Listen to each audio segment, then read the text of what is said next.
welcome. This is the first of what I hope are going to be several chats that we have with different members of from around the club. And today I'm joined by the cool Tom, who's here with me today.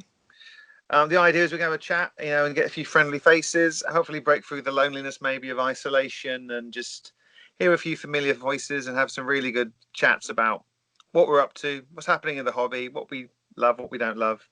We've selected a load of questions that we're going to ask everyone. For our first victim, Tom. He's going to be the first person, I guess, hear them.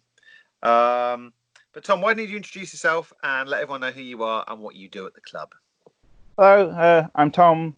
Hopefully most of you will recognise me. Not very hard to spot in a crowd. And at the club, I mostly play historicals.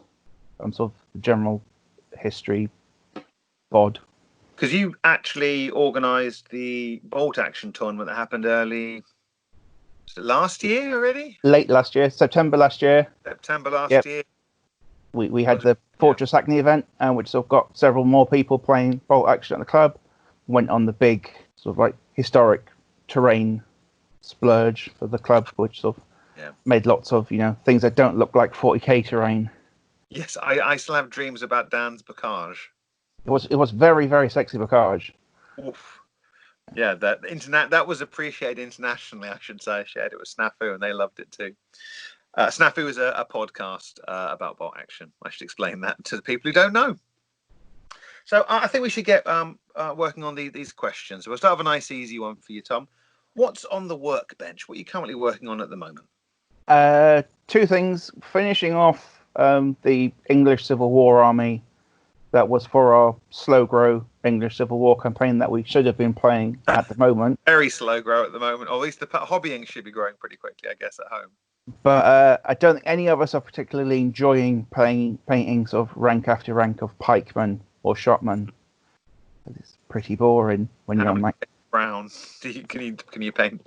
Yeah, number 187. So I thought for a change, I would paint some Mujahideen. Oh, lovely. Lovely. How's that going?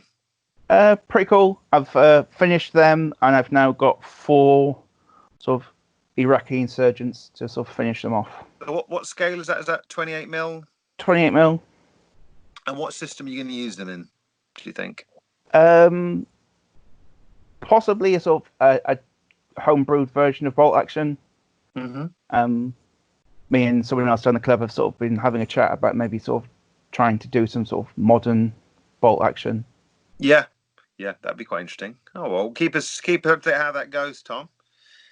And also at the moment you're probably reading quite a lot now. You're stuck indoors for business and for pleasure. But what's on your nightstand at the moment? What are you reading at the moment?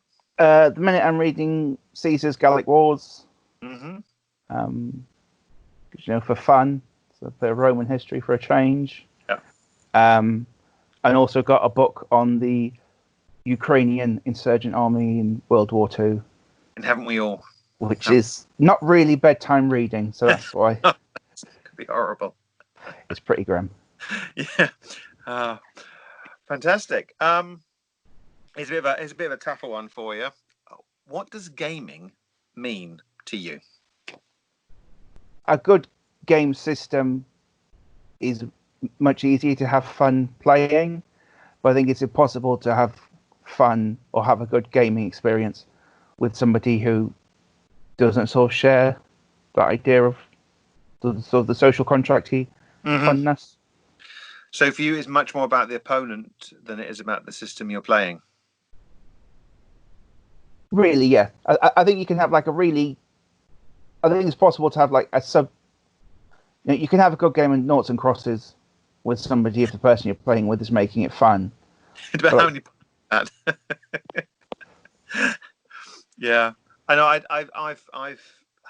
had games in the past where I've had opponents. And I'm just like, this just isn't fun. I've played the same system, 40k, bolt action, whatever it might be, and it's the same system, but somehow the game is just not as much fun if the opponent isn't entering the spirit. I guess that's partly setting up expectations before the game. Do you have conversations with your opponents before you play? Sometimes, but not very rarely. Like, I'm sort of very lucky in that sort of down the club, I generally I nearly always just play people who are my friends.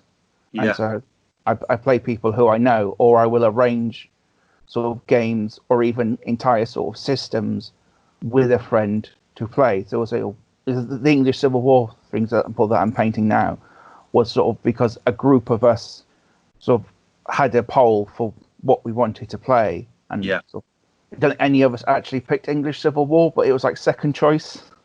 It was everyone's second choice. So we all got something we didn't want. But then, like, I think sort of like that group of us, because we play sort of together quite a lot, just hanging out with mates. And I think that's, I would imagine, similar for a lot of people down the club. Yeah. And when you go to events, sort of like last year, I went to quite a few bolt action events. Yeah. And sort of people who don't play sort of in that sort of spirit are sort of ostracized in a way and sort of not invited to events, or you will have events that sort of quite blatantly say, you know, if you play in this style, this event isn't for you, and so you can sort of tailor the events more you go to. Yeah, no, definitely. I mean, I was lucky enough to be involved in one of those, the big game of English Civil War, and at no point was it anyone trying to game the system. We were all muddling along together and just trying to think, you know, what would they actually have done historically? It wasn't like, oh, how can we game it? If I get +2, if I do this or do this, or no, it was just like we just played the game and drank some beer and rolled some dice, and I normally failed all my order dice tests, but it was good fun anyway. It's made a story.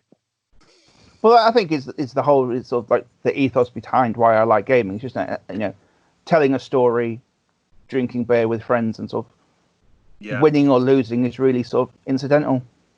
And it's, from what you've said to me so far, would I be right in guessing that historical gaming is more of interest to you than other types of gaming? It is nowadays. For nearly 20 years, I just played 40k. Yeah.